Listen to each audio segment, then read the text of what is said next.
sejahtera buat kita semua. Halo teman-teman, gimana nih kabar kalian? Aku harap kalian selalu sehat dan selalu semangat dalam mencapai cita-cita. Welcome to my YouTube channel bersama dengan aku Hikmah. Sharing is caring.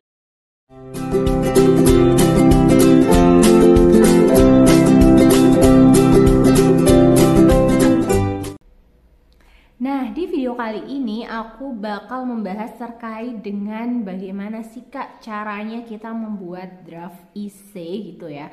Padahal buklet LPDP tahun 2023 itu belum dipublish gitu ya. Jadi kan kita bingung nih untuk pacuan esainya itu apa gitu. Padahal kita juga bisa mengacu pada buklet LPDP tahun 2022. Kalau misalnya nanti berubah kan kita tinggal edit-edit lagi gitu.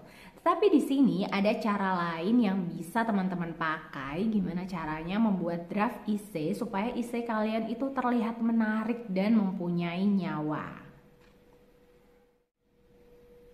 Bagi kalian calon audi LPDP tahun 2023, kalian wajib tonton video ini sampai habis ya. Jangan di skip sama sekali supaya kalian mendapatkan informasi selengkap-lengkapnya terkait dengan beasiswa LPDP. Aku juga mohon support kalian untuk klik like, subscribe, dan komen di bawah ini. Dan juga jangan lupa untuk nyalakan tombol notifikasinya sehingga kalian tidak ketinggalan video terbaru dari aku dan tidak ketinggalan informasi bermanfaat lainnya. Nah, tentunya kalian yang mau mendaftar beasiswa LPDP tahun 2023 udah punya rencana nih kapan menyusun IC, apakah dokumennya udah lengkap gitu kan. Tapi di sini aku bakal bahas kalian harus bisa istilahnya menyicil ya, nyicil nyusun IC gitu. Gimana caranya supaya kalian punya draft sehingga nantinya kalian bisa mengembangkan draft kalian sehingga IC kalian itu jauh lebih menarik gitu ya, karena melalui beberapa revisi gitu. Nah, yang bisa kalian lakukan adalah dengan membuat IC dengan metode STAR. Apa itu metode STAR? Perlu teman-teman ketahui bahwa metode STAR itu adalah metode yang digunakan untuk menunjukkan karakter leadership dan juga karakter terkait dengan kontribusi kalian nih yang udah pernah kalian lakukan, yang sedang kalian lakukan ya gitu. Nah, ini cocok banget nih dengan awardee yang akan dicari oleh LPDP, yaitu karakter awardee yang berkomitmen untuk memberikan kontribusi. Nah, langkah-langkahnya itu sesuai dengan namanya ya, STAR. Berarti dimulai dari S. S adalah situation. Bagaimana sih cara kita menuliskan S atau situation kita? Jadi, pada bagian situation kita itu menjelaskan terkait dengan latar belakang, peristiwa, proyek, ataupun tantangan yang sedang kita hadapi. Pada bagian ini kalian harus bisa menjawab terkait dengan who, when, where. Siapa pelakunya, kapan, kemudian di mana. Contohnya, saya pernah bekerja di perusahaan startup pada tahun 2021. Kemudian tantangan yang saya hadapi adalah atau pengalaman saya di perusahaan tersebut adalah, kalian bisa jabarkan di bagian situation ini. Selanjutnya yaitu task. Di bagian task ini kamu harus menjelaskan terkait dengan apa sih peran kamu ya, menyangkut yang peran tadi ya, ketika kamu bekerja di perusahaan startup, kira-kira peran kamu di sana sebagai apa? Kemudian pernahkah kamu mengalami sebuah tantangan dan bagaimana cara kamu menghadapi tantangan tersebut? Nah, pada bagian task ini kalian harus menjawab terkait dengan who, what, and why. Artinya siapa kamu, perannya sebagai apa, kemudian what, waktu itu kamu dikasih peran misalnya jadi ketua manajer, itu tujuannya itu apa, atas dasar apa gitu kan. Kemudian ada why, bagaimana cara kamu mengatasi ketika ada masalah-masalah yang muncul gitu ya.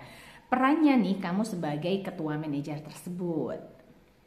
Oke, untuk yang ketiga adalah action ya. Action ini menjelaskan terkait dengan bagaimana cara kamu atau langkah-langkah yang kamu lakukan untuk mengatasi masalah tersebut. Nah, di sini udah ketahuan dong tentunya bahwa Di esai ini kamu harus menjelaskan bagaimana sih problem solving kamu.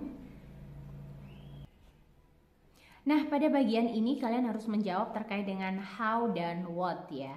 Apa yang kalian lakukan, bagaimana caranya, tahapannya. Misalnya kalian berdiskusi terlebih dahulu dengan pimpinan.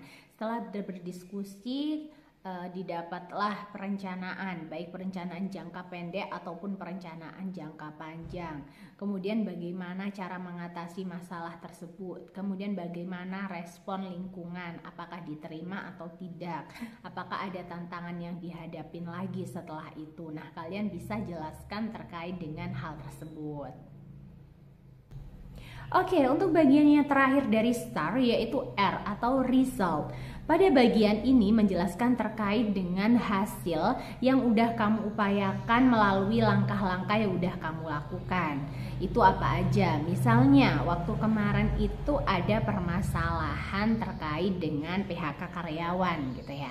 Tetapi di situ kamu benar-benar berperan bagaimana supaya meminimalisir nih PHK karyawan, bagaimana caranya, seperti itu. Jadi intinya ada beberapa solusi yang udah kamu jalankan dan berhasil. Nah Kak, kalau misalnya nih udah ngasih solusi tetapi nggak berhasil, resultnya ditulis seperti apa?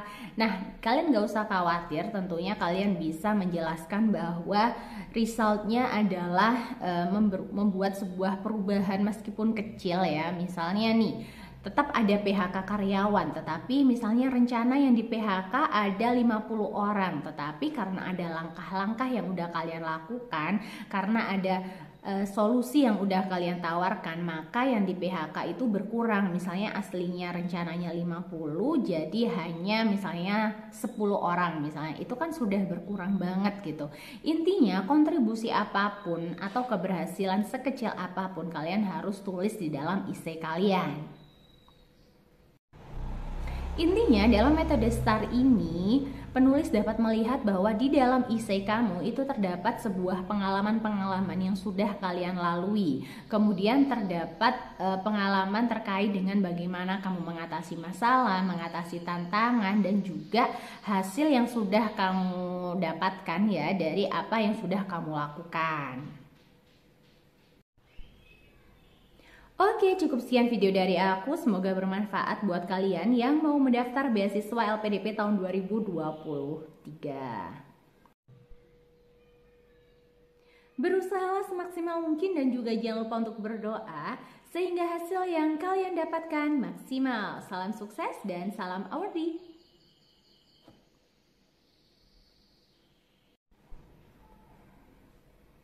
Oke, ada kabar gembira nih buat kalian yang mau mendaftar beasiswa LPDP tahun 2023. Aku memutuskan untuk membuka jasa mentoring ya, mentoring LPDP, yaitu sebagai pendampingan untuk kalian mengikuti seleksi dari awal seleksi, yaitu seleksi administrasi, seleksi TBS, dan juga seleksi wawancara. Kalian bisa mendaftarkan diri kalian untuk bisa ikut program mentoring aku ya, dengan cara lewat DM Instagram. Silahkan DM di Instagram pribadi aku, insya Allah bakal aku balas. Berusahalah semaksimal mungkin dan juga jangan lupa untuk berdoa sehingga hasil yang kalian dapatkan maksimal. Salam sukses dan salam awardee.